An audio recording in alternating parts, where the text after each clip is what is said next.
Hey everyone, welcome to this week's video. I am back in familiar territory for me. I have a beautiful Art Deco buffet for you this week. It was actually a Facebook Marketplace find. It was part of a set. So it was the buffet, a hutch, a dining table, and 6 chairs for $350. So I thought that was pretty good. The buffet especially is gorgeous. The person that sold this, my husband went and picked it up, and he basically said that the seller's mom was on the manufacturing line for this set. So it was one of the first sets that rolled off the line, and the manufacturer, since they were kind of almost prototypes or pilots, they let the staff, the workers, take home a set. And I thought that was really cool story. It is a beautiful piece. I know with Art Deco, sometimes the quality may not be all that sturdy, but for this particular piece and the whole set in general, it is heavy. It is made of solid wood with, of course, the classic Art Deco veneer. So I'm really excited to get this started. I have actually been busy last week with a client's commission piece. It's a dining set table with 4 chairs. So I'm starting this piece. Let's see, what is today? Today is Monday, and I have till Sunday until this video airs. So wish me luck. I am not the best at keeping up with my timelines. So let me show you the piece. Here it is. I think this is such a pretty piece. I am a sucker for Art Deco. If you've watched any of my videos, you probably know that already. This is in a pretty good shape. The scratches on the top that you see there, that haze, is superficial. It is kind of frilly overall. There are some extra ornamental appliques there that I'm not quite sure about. The most serious thing wrong with this piece are the side panels, where you could see at the very bottom there. There is some delamination happening. So the veneer is pulling away from the substrate, and that's happening both on the outside and on the inside of the panel on both sides. So I'm not sure if this was sitting in water, wicking water from a moist area. I'm not quite sure, but that is the most damaged part. There are a few chips of veneer, mainly on the drawers, but overall, nothing terrible. The finish is orange, as is expected from 1930s furniture.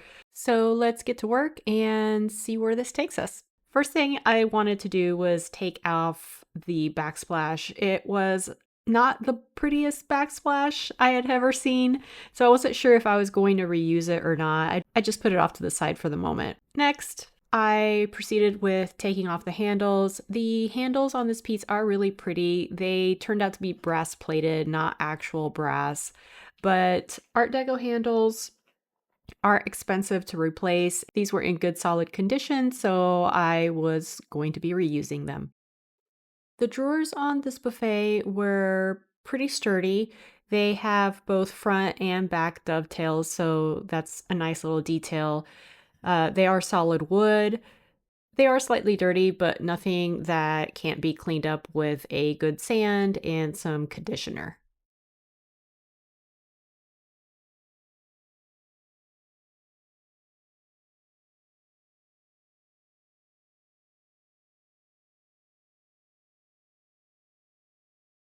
Next, I wanted to see if I could remove these wooden appliques on these upper 2 panels. They look like they are drawers, but they are not. They are sealed. So these are purely decorative, and I do find them a little bit elaborate for the look I'm going for. I am trying to modernize the piece.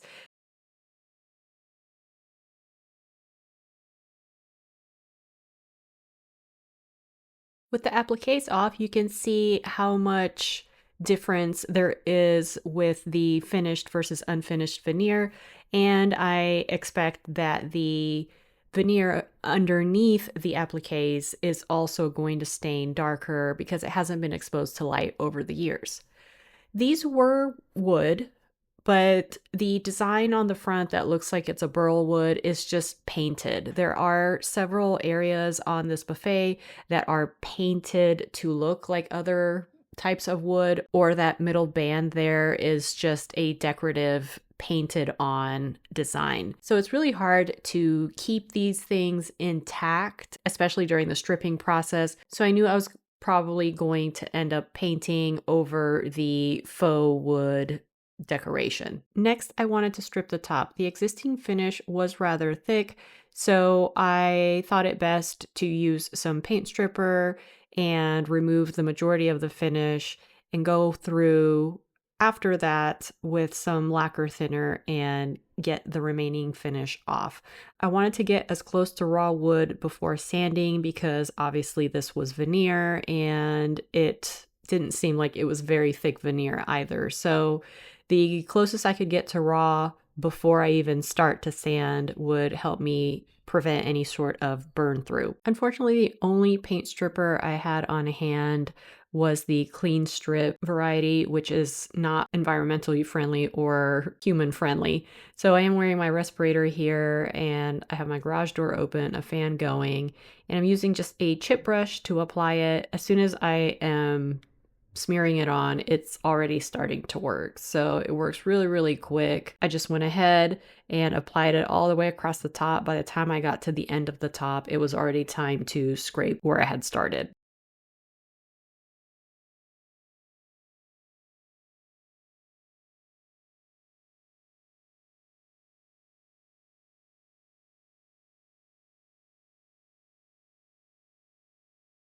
Once the stripper had been removed, there was obviously some residue.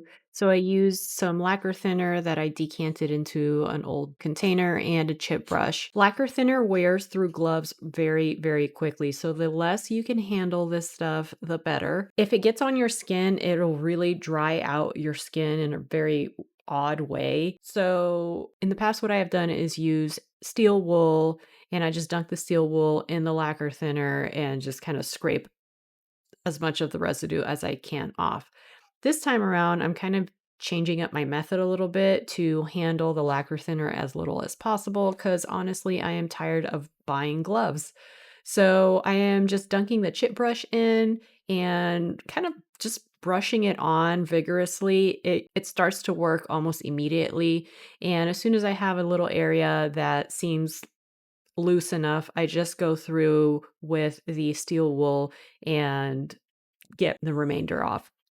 After that, it's ready to be wiped back. I work in small areas because if you leave the lacquer thinner on too long, it evaporates and then you're left with a sticky, goopy mess. I found this method works really well. I didn't eat through yet another pair of gloves just because I'm not handling the lacquer thinner with my hands as much.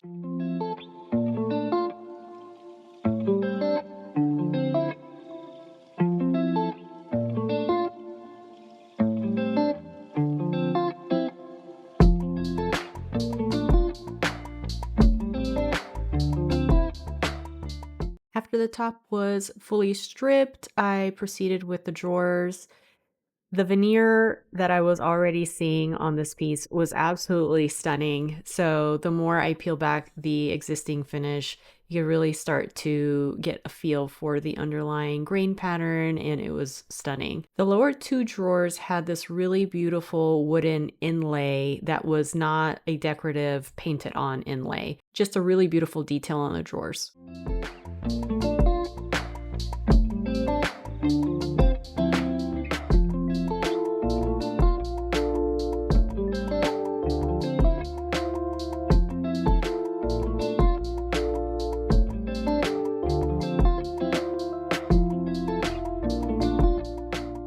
So at this point, I thought it was a good idea to address some of the structural issues with the buffet.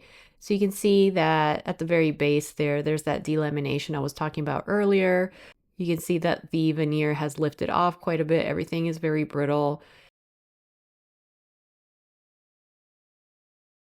There is a missing chunk of veneer along the front lower apron there.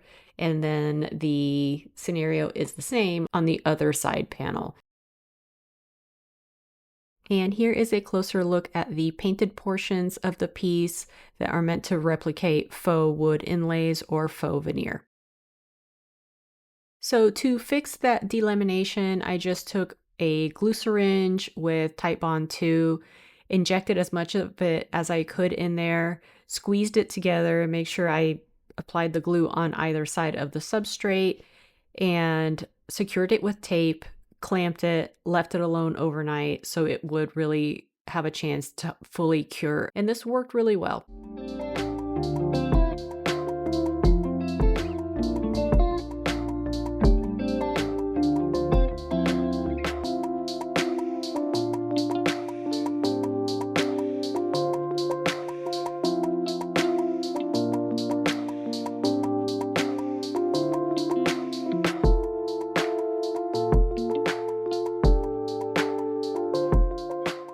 While the glue was drying overnight, I took the chance to strip back some of these really intricate trim pieces.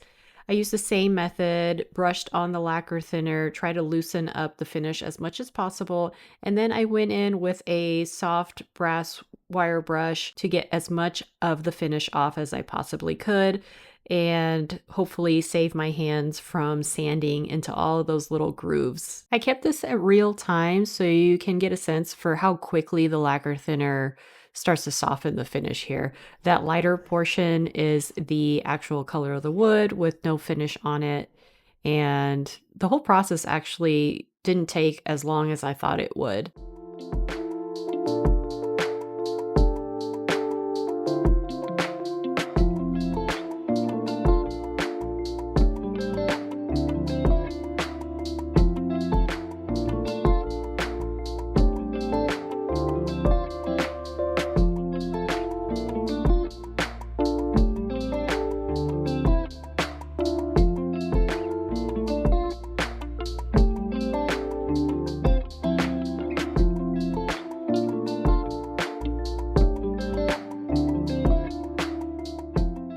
Finally, after all the stripping was done, we move on to sanding, and there was quite a bit of it with this project.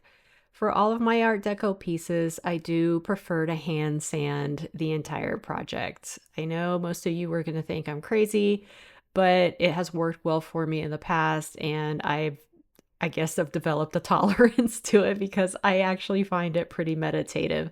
So for the entire project, I always sand with 120 first, especially since the stripping has basically brought it down to raw wood, and then I go up to 180. The finishes I want to use for this project only require going up to 180. They don't suggest going up to 220 because that would close the grain too much and not allow the finish to absorb. You need to be mindful with the changing wood grain patterns of the intricate veneer.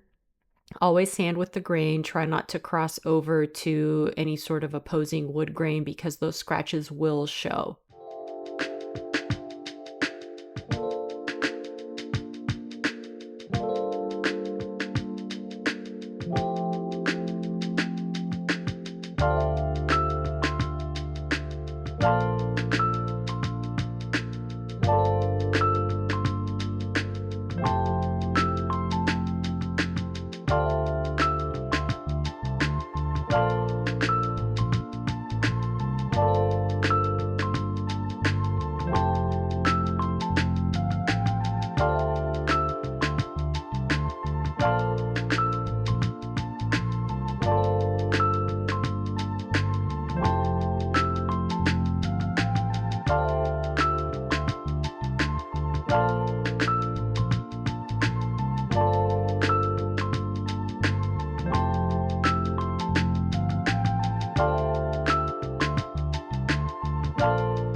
Once all the sanding was completed, I turned my attention to some of the repairs on the drawer boxes.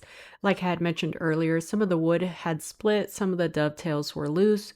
So I used my glue syringe or any other means, some of my glue tools to get the glue in as best as I could and proceeded to clamp it, leave it overnight, and that resolved those problems.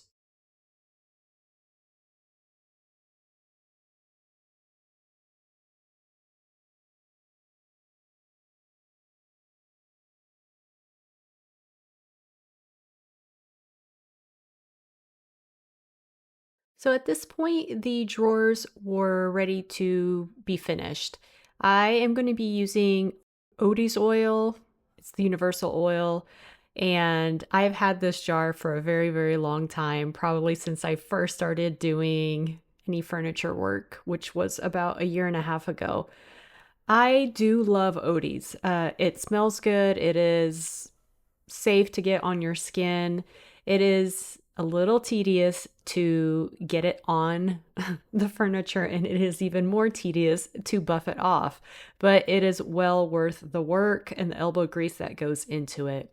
So you need very little product. You basically use like a 3M pad or a non-abrasive pad to work it in.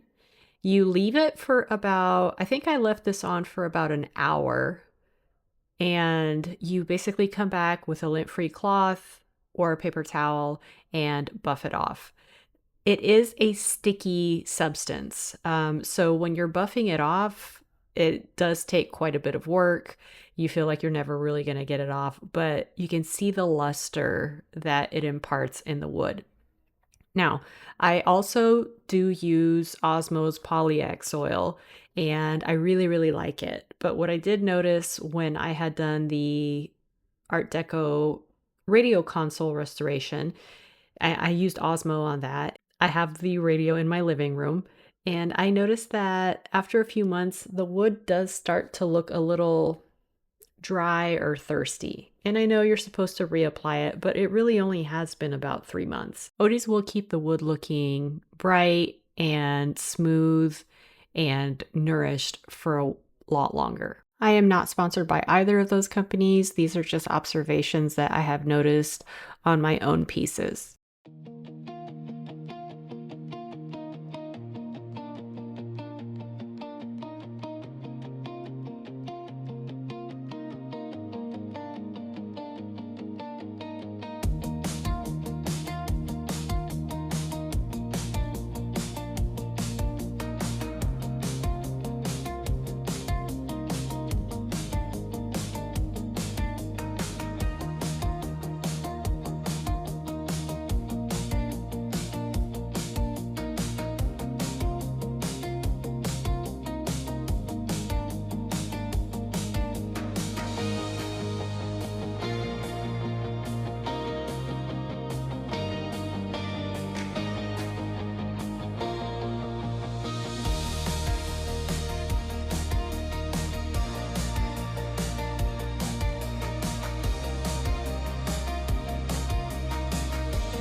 I'm trying to figure out what stain to put on the side because when I apply just mineral spirits, it's very orange.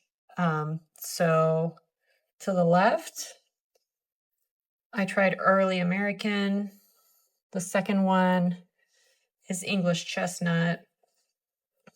Third is Nutmeg. And then over here, I have Antique Walnut. And I think I'm going to go with the English Chestnut. I wanted to try to tone down some of the orange, and the Nutmeg and the Early American just seemed to bring it out more. I wanted it to turn magically brown, so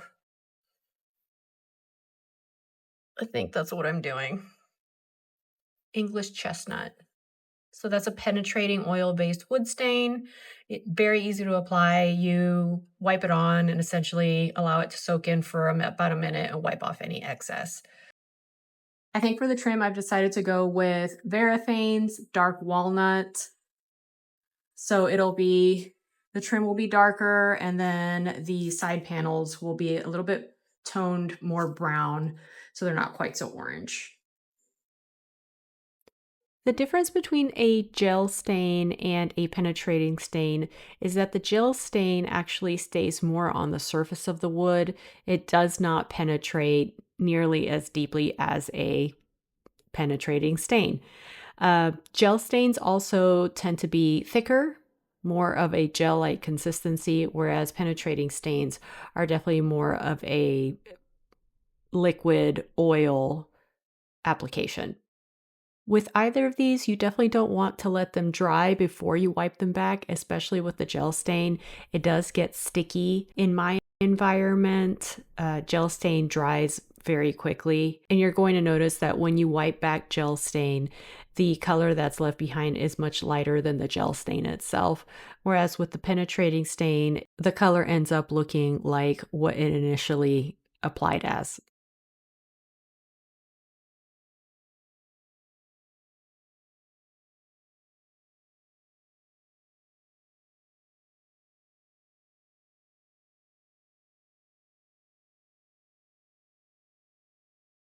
The downside to applying stain is that both Osmo and Odie's oil do not play well with stained wood.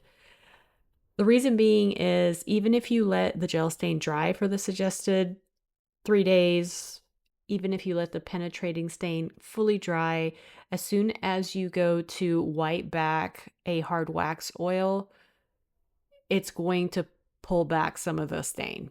So I'm kind of left with a little bit of a conundrum here. I know I can't apply Odie's because it is so sticky that when I go to buff it off, it will pull all of the stain off. Osmo, on the other hand, is a little bit more liquid.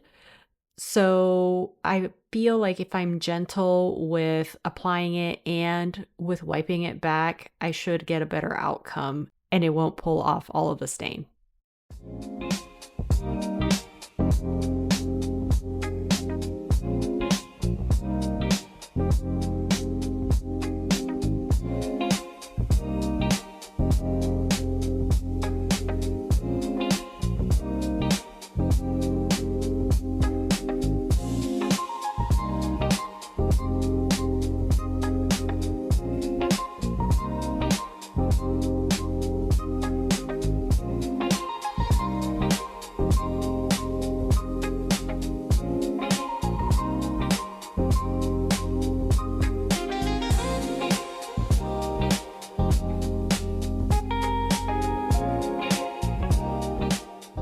Next up, we have my favorite moment of this entire flip, getting to apply Odie's oil over this beautiful walnut veneered waterfall top.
Next up, I need to figure out what I want to do with those blank spaces that were filled in with that faux paint, faux veneer. So I have some Sherwin-Williams Black Magic left over from a previous project, and I am going to use that to paint in those blank spaces first.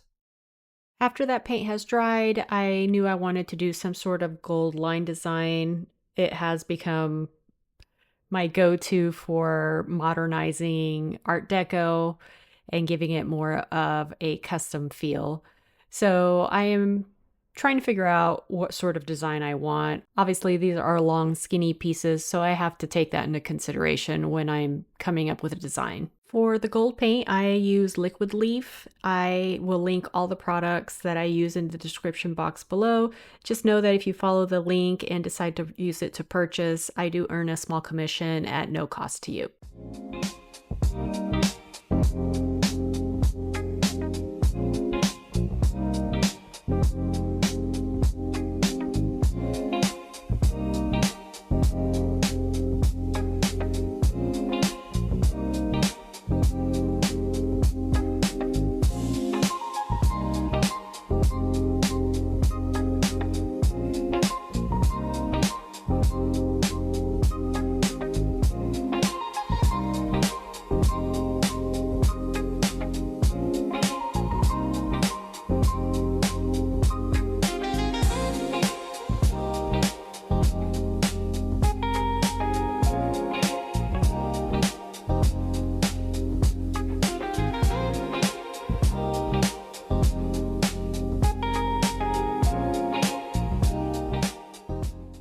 After much consideration, I decided that these front faux drawer faces were looking pretty plain, and I wanted to try and incorporate them somehow. So I decided to do a little line design on them as well.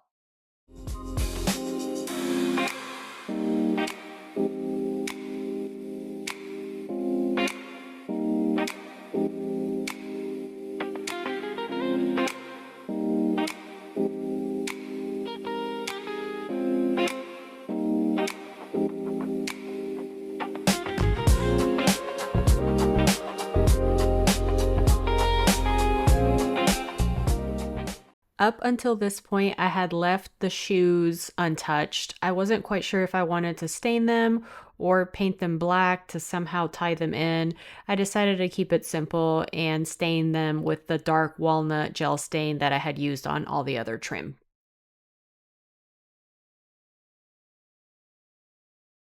Color correction is usually one of my favorite steps in the process. However, I could not for the life of me get that lower veneer on the side panels to match the rest of what was going on. If you guys remember, there was veneer damage, probably some water damage there, and I could just not get this to match. So, after much frustration of trying for 45 minutes to get this to somehow work out, I decided the best option would be to try to mask it by painting a design on the sides as well. I hate to paint over veneer, I really, really do, but it was just not looking quality.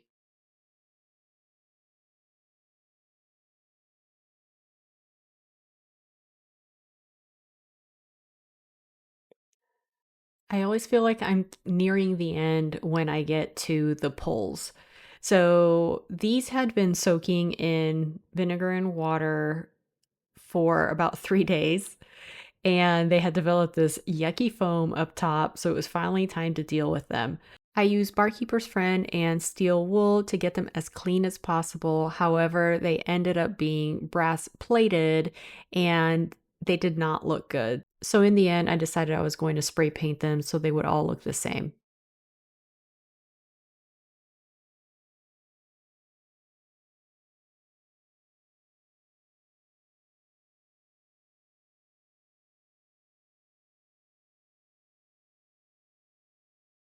All right, I am super excited about this one. This is what it looked like before. Some surface scratches, some lifting veneer, chip veneer, some really outdated ornamental designs, great bones, very solid, beautiful veneer.